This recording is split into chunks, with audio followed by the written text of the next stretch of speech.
handle it. Don't focus on the negative aspects of the situation. Don't bash the person that disagreed with you. Stay positive, even if the situation turned out on a negative note. Tell a story, outline what the disagreement was, what action you took, and the result.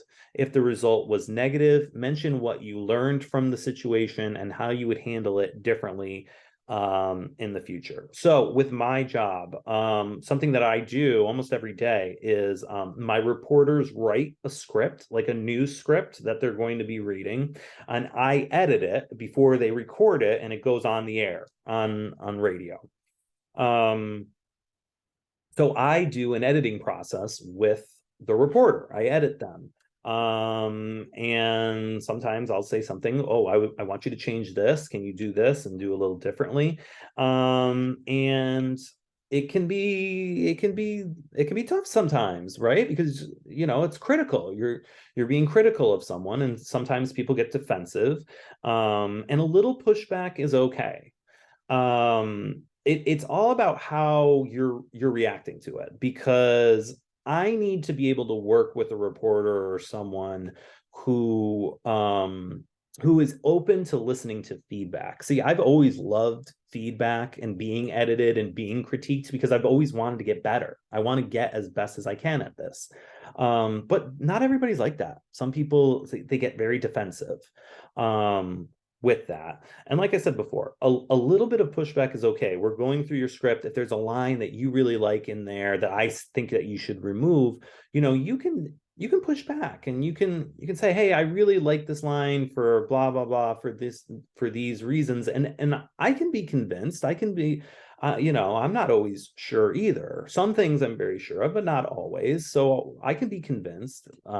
That's okay. A little bit of pushback is good. But what you don't want to do is just like shut down.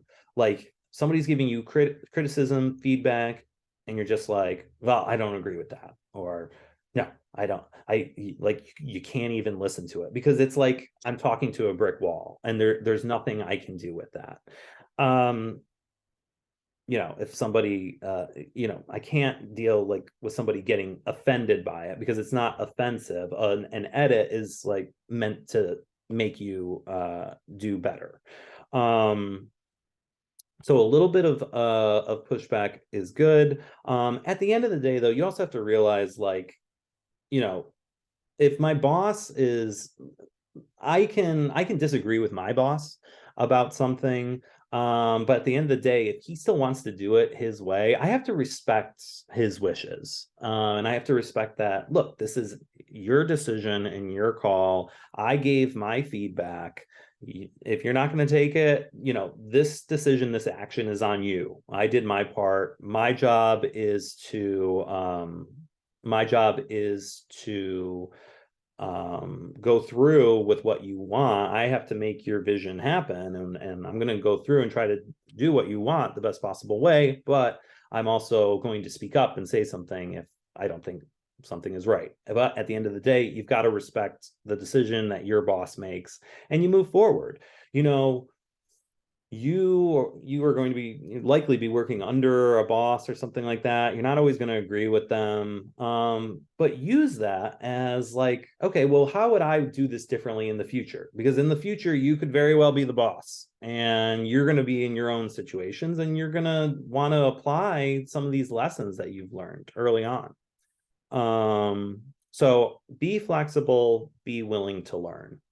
Okay, and question 5, what is your biggest accomplishment? Don't underplay your accomplishment or diminish what you have achieved. Remember that going on a job interview is about selling yourself.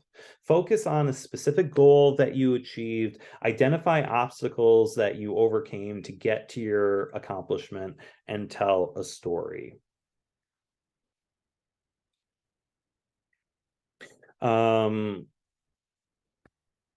Like I said before, interviewing yourself is like selling who you are.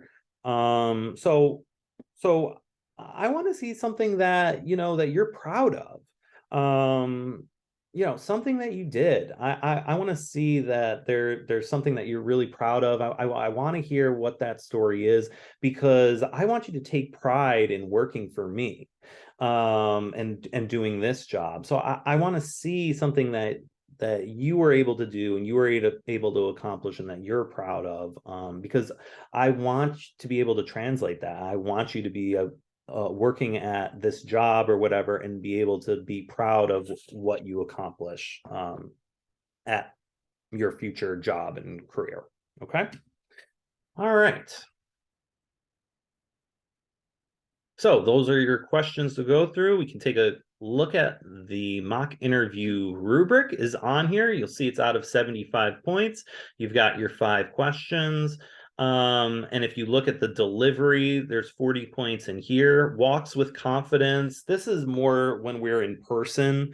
It's about being able to command the presence of a room. The one right below it, appear confident. You can kind of like mush those two together for like 10 points. We're looking for confidence. I'm looking for you to have confidence in what you're speaking. I don't want you to be too nervous, to be wishy-washy. If that's happening, you haven't practiced enough. So that just means practice more until you're able to get your whole spiel down and you're confident about what you're saying. Stay in control, energy and enthusiasm. I know sometimes with some of you, it's been a little muted. But now's the time. Pump up the energy and enthusiasm. Like you're going on a job interview. I don't want to hire somebody who's sleepy. Emphasis with gestures. So make sure like when you're recording this that you're not just like all the way up here. Like record like the top half of your body so that we can see that you can use your hands and emphasize with gestures, so it's not all just a floating head talking the whole time.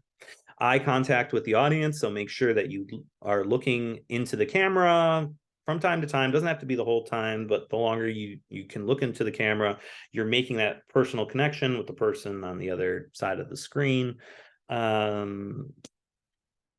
Vocal, expressive, dynamic. Okay, that's again with the energy. Pump up the energy, be expressive, and avoid nervous gestures. So sometimes I'll watch people and they just keep touching their hair, or maybe they're tapping or something like that. Avoid those nervous gestures. And if you're, I want you to practice this. Record yourself practicing it, watch it back, so you can pick up on some of these things. Watch it, watch how you do. You will pick up on some of these things, and then you can change it.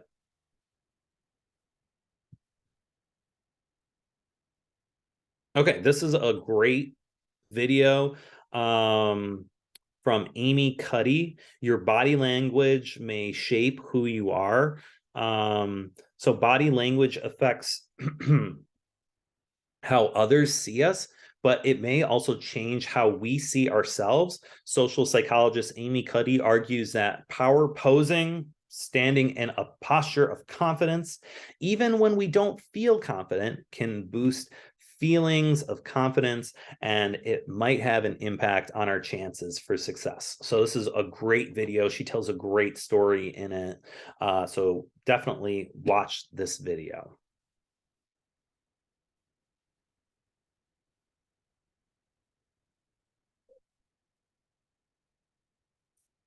Okay, here is your peer review for the mock interview questions. So this is the question. This is the form that you will use.